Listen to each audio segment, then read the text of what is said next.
Hello, good morning. Welcome to St. Peter's in Hove. I'm Father Alexander, and I'm here to talk about the mighty book of Psalms. This is our next step in our walking tour through the Bible.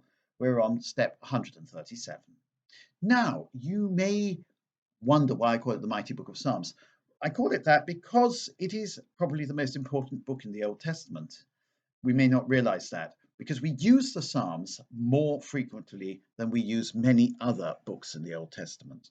We use the Psalms liturgically. They are, of course, liturgical texts, most of them, and we still use them at the Mass. After the first reading, we have a psalm. And of course, we use them in the prayer of the church, the breviary, which priests, monks, nuns say every day, and also all lay people can say every day if they so desire. Now, therefore, the Psalms are really familiar to us, or they should be.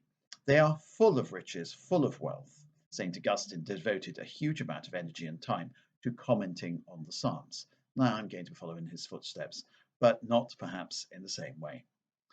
What is it about the Psalms? Well, first of all, the Psalms are existential. They're not historical. The Psalms, therefore, speak to us directly, I think. It's sometimes in the psalm a man is terribly depressed, and that can speak to us when we're terribly depressed. Sometimes a man is incredibly happy. That speaks to us when we're incredibly happy. Sometimes he's just thoughtful, and his thoughts illuminate our thoughts. Now, what translation of the Psalms are we going to use? Not the Jerusalem Bible. It's a very lumpy translation. Rather, I'm going to use the Grail. And the Grail translation is the one that is contained in the breviary. Here is a breviary. Now, notice how battered this breviary is because it's been used day in, day out for a very long time.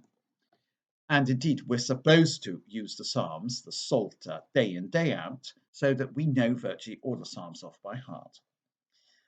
Now, the Grail translation is meant to be sung, and it's meant to be poetic, and it's also can be happily recited.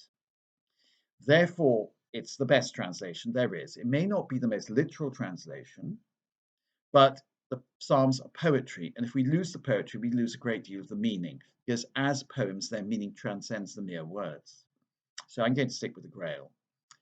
Now, the Psalms are arranged in a book of 150. Incidentally, there are more than 150 Psalms, because scattered throughout the Old Testament, there are various canticles or songs, which are effectively psalms. They're the same genre as the rest of the Psalms, they just weren't included in the collection of Psalms. The collection we have has clearly been arranged. The first psalm is important because it's the gateway to the rest. The last psalm is the psalm of praise, which is also important. It's sort of a doxology to finish the book off. Incidentally, long after the book of Psalms was formalized, people kept on writing psalms. And we have, for example, in the New Testament, several psalms. We have the Gloria, the Magnificat, and we have the Benedictus. These are effectively psalms. They're Christian songs, but they're written with the psalms in mind. And in the writings of St. Paul, we have several Christian hymns which are clearly inspired by the psalms. We're told that the psalms are written all by King David and for use in the temple. Not quite accurate. Many of them were written by King David, or many of them were so good that people attributed them to King David. They were certainly used in the temple, but don't forget, King David predates the temple. And some of the Psalms tell us quite clearly that they were not used in the temple, such as, for example, by the rivers of Babylon, there we sat and wept. Well, that was a psalm sung in Babylon, wasn't it, rather than the temple, though it's thinking about the temple. Also, we have those other psalms like, I rejoiced when I heard them say, let us go up to God's house. And now our feet are standing within thy gates, O Jerusalem. So, in other words, that one's on the threshold of the temple rather than in the temple. It's a marching song, a walking song. That you kept your spirits up with while you were walking up to Jerusalem to go and visit the temple, just as the boy Jesus and his parents, the Blessed Virgin and his foster father, St. Joseph, did when they went up to the temple every year for the Passover.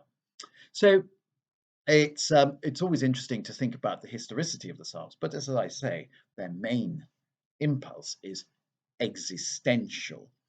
As with all great poetry, and the Psalms are great poetry, in fact, the Psalms are possibly the greatest collection of poems that humanity has, and their greatness transcends the fact that they were originally written in Hebrew. They make sense also in English, which is most unusual for poetry, by the way. The Psalms are the greatest collection of poems that we have, probably. They are bedrock of our culture, bedrock of our faith, bedrock of our existence, because they speak to us. Let's say a psalm was written by King David all those years ago. So that would be, let's say, 1800 BC. 3,000 years later, we read this psalm and we find meaning in it, and we find that this psalm echoes our own experience. How remarkable is that? Okay, let's start with that first psalm. Happy indeed is the man who follows not the counsel of the wicked, nor lingers in the way of sinners, nor sits in the company of scorners, but whose delight is in the law of the Lord, and who ponders his law day and night. He is like a tree that is planted beside the flowing waters, that yields its fruit in due season, and whose leaves shall never fade, and all that he does shall prosper. Not so are the wicked, not so. For they, like winnowed chaff, shall be driven away by the wind. When the wicked are judged, they shall not stand, nor find room among those who are just. For the Lord guards the way of the just, but the way of the wicked leads to doom. The first line and the last two lines sum up the whole psalm. Happy indeed is the man, follows not the counsel of the wicked. So, good man, happy man. And for the Lord guards the way of the just, but the way of the wicked leads to doom. The just prosper, the wicked are doomed. Now, I suppose you could say that the happy man is on his way to heaven and the bad man is on his way to hell, but that's not what the psalmist has in mind. Rather, the happy man is the blessed man, is the man who's grounded and rooted in the law of the Lord. He's like a tree planted by a river, which even when it's dry, still has plenty of water for his roots, and so his leaves are never fade. He will not be withered by the sun. Whereas, of course, the wicked man has no root, and he will eventually be driven away by the wind. He will fade away. Now, this is interesting. Well, first of all, we have a metaphor here, the well-grounded tree with the water being the grace of God, which comes to us through the law.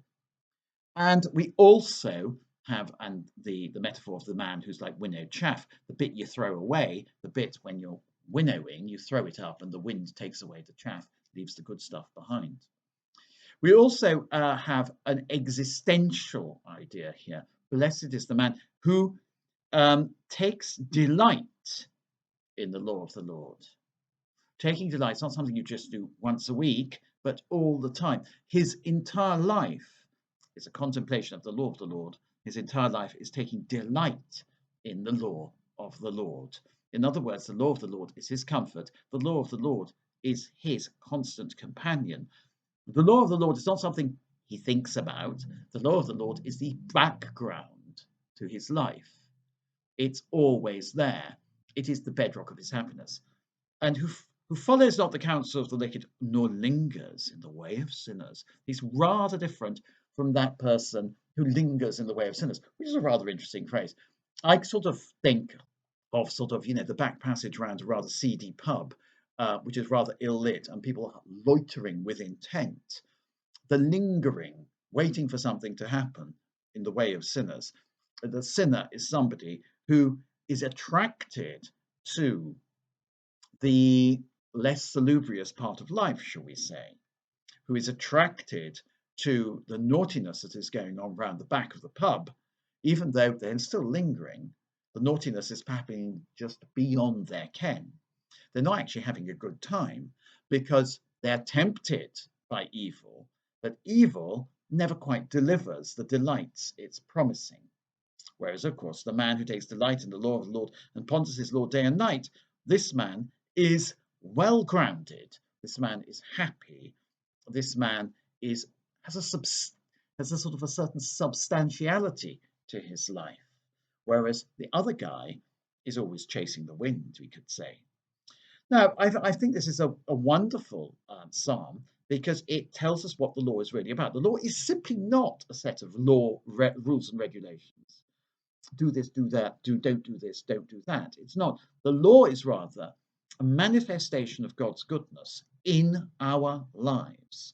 The law is God's word to us, which gives us constant validation, constant delight, and constant purpose of life.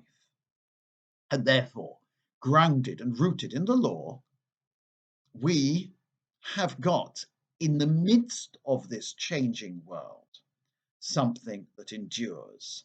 Now, one of the things about the world is always changing, the world is always transient. Those flowing waters are always flowing. You never go into the same river twice, because by the time you go back, the whole river's moved on. Water under the bridge, etc. Heraclitus said that. Everything is changing. The world is in a state of total flux. But in the middle of the world, at the center of the spinning wheel, is pure stillness. And that is the law of the Lord that never changes. We, as Christians, need to be at the still center of the world, rather than hanging on by our teeth to the edges. This is, in fact, funnily enough, to talk about another novel. I've talked about novels before. Evelyn Waugh's very famous novel, the very first one, the one about Paul Pennyfeather, which is called, I cannot possibly remember it right now. Sorry, having a senior moment. Decline and Fall. Sorry, Decline and Fall is about people who love to live on the edge, who are whirled and whirled and whirled around on this wheel. People like Margot Best Chetwynd, as other people know that there is at the still center of the turning world, as T.S. Eliot calls it, something true, enduring, something that gives us an immense sense of peace. So here we have a contrast between the man who lives in peace and stability because he contemplates the law of the Lord, and the law of the Lord is his way of life, and those who live a life which is where they're run ragged by the world. Okay, which are you going to be? Do you really want to be with the wicked, or do you want to be with those who love the law of the Lord? That's the question we're being asked. It's an existential question. I believe it's the first question in the spiritual exercises of St. Ignatius as well. All the best. More Psalms coming up.